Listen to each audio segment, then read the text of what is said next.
누가 지혜자와 같으며 누가 사물의 이치를 아는 자이냐? 사람의 지혜는 그의 얼굴에 광채가 나게 하나니 그의 얼굴에 사나운 것이 변하느니라. 내가 권하노라. 왕의 명령을 지키라. 이미 하나님을 가르쳐 맹세하였음이니라. 왕 앞에서 물러가기를 급하게 하지 말며 악한 것을 일삼지 말라. 왕은 자기가 하고자 하는 것을 다 행함이니라. 왕의 말은 권능이 있나니 누가 그에게 이르기를 왕께서 무엇을 하시나이까 할 수 있으랴. 명령을 지키는 자는 불행을 알지 못하리라. 지혜자의 마음은 때와 판단을 분별하나니 무슨 일에든지 때와 판단이 있으므로 사람에게 임하는 화가 심함이니라. 사람이 장래일을 알지 못하나니 장래일을 가르칠 자가 누구랴. 바람을 주장하여 바람으로 움직이게 할 사람도 없고 죽는 날을 주장할 사람도 없으며 전쟁할 때를 모멸할 사람도 없으니 악이 그의 주민들을 건져낼 수는 없느니라. 아멘. 우리는 지금까지 전도서를 통해서 전도자가 지혜에 대해서 여러 교훈들을 주었습니다. 지혜의 유익에 대해서 말씀해 주시기도 했고 또 지혜의 한계에 대해서 말씀하면서 결국에는 지혜가 우리들에게 꼭 필요한 것이다. 이것을 여러 각도에서 말씀해 주신 것입니다. 오늘 말씀도 같은 맥락입니다. 1절 말씀 한번 보십시오. 누가 지혜자와 같으며 누가 사물의 이치를 아는 자이냐. 사람의 지혜는 그의 얼굴에 광채가 나게 하나니 그의 얼굴에 사나운 것이 변하느니라. 이 땅에서는 지혜자가 최고라는 것이죠. 특별히 오늘 말씀에서는 이 지혜와 왕의 권위와의 관계를 비교하면서 지혜가 얼마나 필요하고 귀중한 것인가를 우리들에게 잘 말씀해 주고 있습니다. 이 말을 한마디로, 이 관계를 한마디로 정리한다면 오늘 우리 말씀의 제목과 같이 왕의 명령을 지키라는 것. 왕의 명령을 지키는 것이 지혜라는 것입니다. 2절 말씀 보십시오. 내가 권하노라. 왕의 명령을 지키라. 이미 하나님을 가리켜 맹세하였음이니라. 왕 앞에서 물러가기를 급하게 하지 말며 악한 것을 일삼지 말라. 왕은 자기가 하고자 하는 것을 다 행함이니라. 여러분, 각 시대, 각 나라마다 가장 중요하게 여기는 가치가 있습니다. 오늘날과 같은 이 민주주의 시대, 민주사회에서는 자유나 인권이 가장 중요한 가치를 지닙니다. 이것이 무시되면 어떤 정권이나 대통령도 물러나야 하는 그런 경우가 발생할 수도 있습니다. 그러나 우리가 만약에 왕이 다스리는 그런 왕정시대에 산다고 가정한다면 그때 가장 중요한 가치는 왕권인 것이죠. 왕의 권위가 최우선입니다. 왕의 말이 바로 법이고 가장 먼저 따라야 할 가치인 것입니다. 그러므로 왕의 명령에 따르는 것이 지혜인 것이고 따르지 않는 것은 어리석은 것이죠. 이것은 특별히 이스라엘 백성들에게 변하지 않는 그런 진리였던 것입니다. 이스라엘에서 왕을 세우신 분이 누구셨습니까? 잘 아시듯이 바로 하나님께서 이스라엘의 친히 왕이 되셨고 친히 왕으로서 다스렸던 나라였습니다. 그런데 이들이 그것을 싫어했습니다. 부담스러워했습니다. 그래서 이웃나라와 같이 왕을 세워달라고 조르기 시작합니다. 그 당시에 사무엘 선지자는 아주 반대했지만 하나님께서 그것을 들어주라고 말하죠. 사무엘상 8장 7절에 보시면 백성이 너에게 한 말을 다 들으라. 이는 그들이 너를 버림이 아니요 나를 버려 자기들의 왕이 되지 못하게 함이니라. 죄 많은 이스라엘 백성에게는 하나님의 그 완벽한 통치가, 완벽한 그 권위가 싫었던 것입니다. 부담이 됐던 것이죠. 두려웠던 것입니다. 그래서 사람이 다스리는 왕을 세워달라고 계속 고집하고 있는 것입니다. 이스라엘 백성들은 많은 실수와 잘못을 저질렀지만 이것처럼 큰 실수와 잘못을 한 것은 없었습니다. 하나님께서는 이 일이 어떤 결과를 낳을 것인지 잘 알고 계셨지만 그들의 끈질긴 요구를 들어주십니다. 하나님이 사무엘에게 이렇게 말씀하십니다. 사무엘상 8장 9절에 보시면 그들의 말을 듣되 너는 그들에게 엄히 경고하고 그들을 다스릴 왕의 제도를 가르치라. 그러면서 11절부터 쭉 왕의 제도를 요약하는데 말씀해 주시는데 그것을 요약하면 한마디로 왕이 백성들을 착취하는 그런 내용인 것이었습니다. 그래서 18절에 그날에 너희는 너희가 택한 왕으로 말미암아 부르짖게 될 것이다. 그러나 여호와는 너희에게 응답하지 않을 것이다. 이렇게까지 말했는데 백성들은 계속해서 왕을 달라고 조릅니다.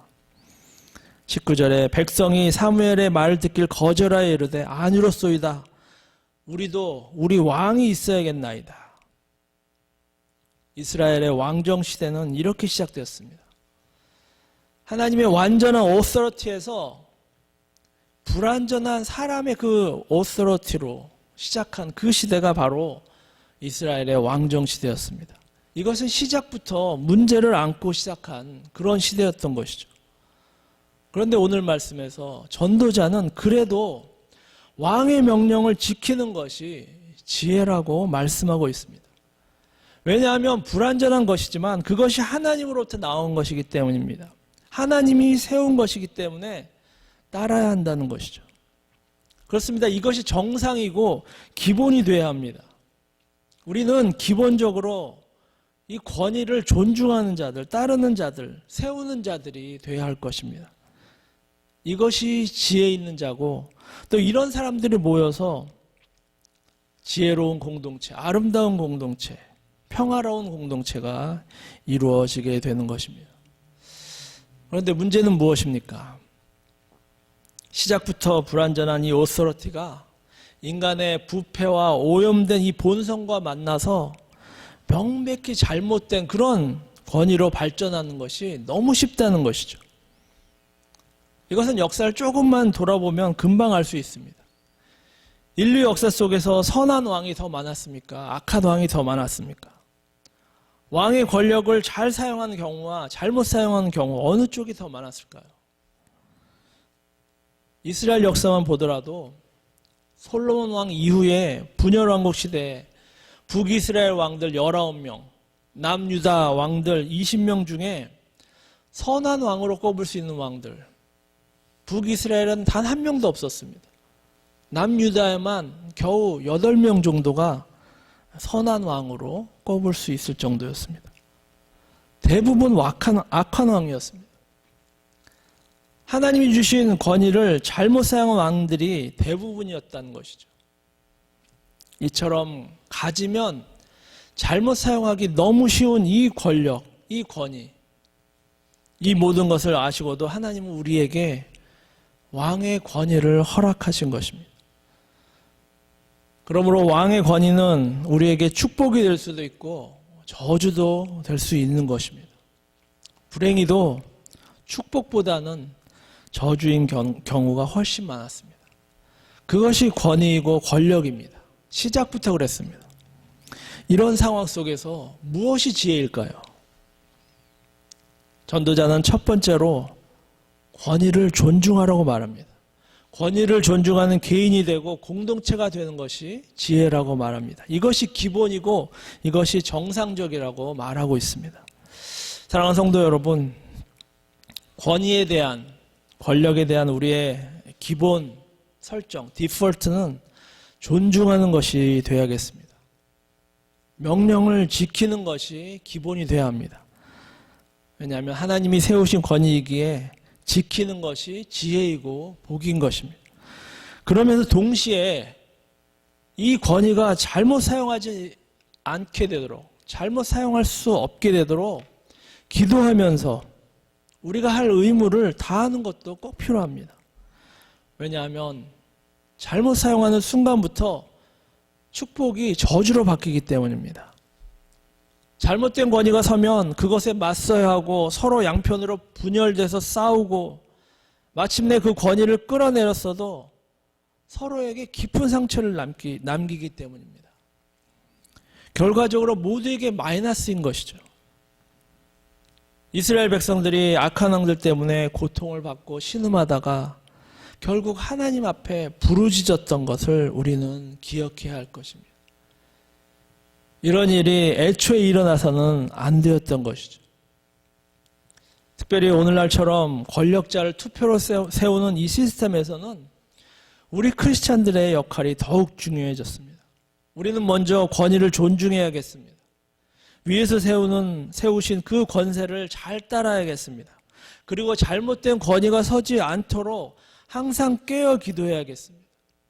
하나님이 세우신 권위가 우리에게 축복이 되고 저주가 되지 않도록 기도하고, 잘못된 권위로 인해서 우리가 서로 갈라져서 싸우고 큰 대가를 치르면서 바로잡는 일이 없도록 우리가 할 수 있는 일들을 해야겠습니다.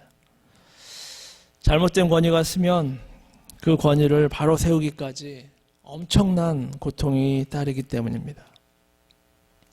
여기 계신 모든 분들은 권위를 존중하고 바른 권위가 서도록 최선을 다하시는 복되고 복된 주님의 백성들이 되시기를 주님의 이름으로 축원합니다. 두 번째로, 지혜는 왕의 명령에 왜라는 의문보다 예라는 순종으로 대답하는 자입니다. 4절 말씀 보시면 왕의 말은 권능이 있나니 누가 그에게 이르기를 왕께서 무엇을 하시나이까 할 수 있으랴. 사실 고대시대의 왕의 권력은 절대적이었죠. 왕이 명령을 내리면 무조건 예할 수밖에 없었습니다. 물론 다른 반응을 볼 수도 있었지만 4절 말씀처럼 그 명령에 의문을 품고 질문하면 대부분의 경우 죽음이었던 것입니다. 그런데 시간이 흐르면서 이 권위가 점점 약해졌습니다. 그래서 지금은 오히려 지도자의 권위에 의문을 품는 것이 당연한 시대가 되어버렸습니다. 질문 안 하는 것이 더 이상한 시대가 되었습니다. 그래서 세상 사람들뿐만 아니고 우리 그리스도인들도 어떤 권위든지 우선은 의심해 봅니다.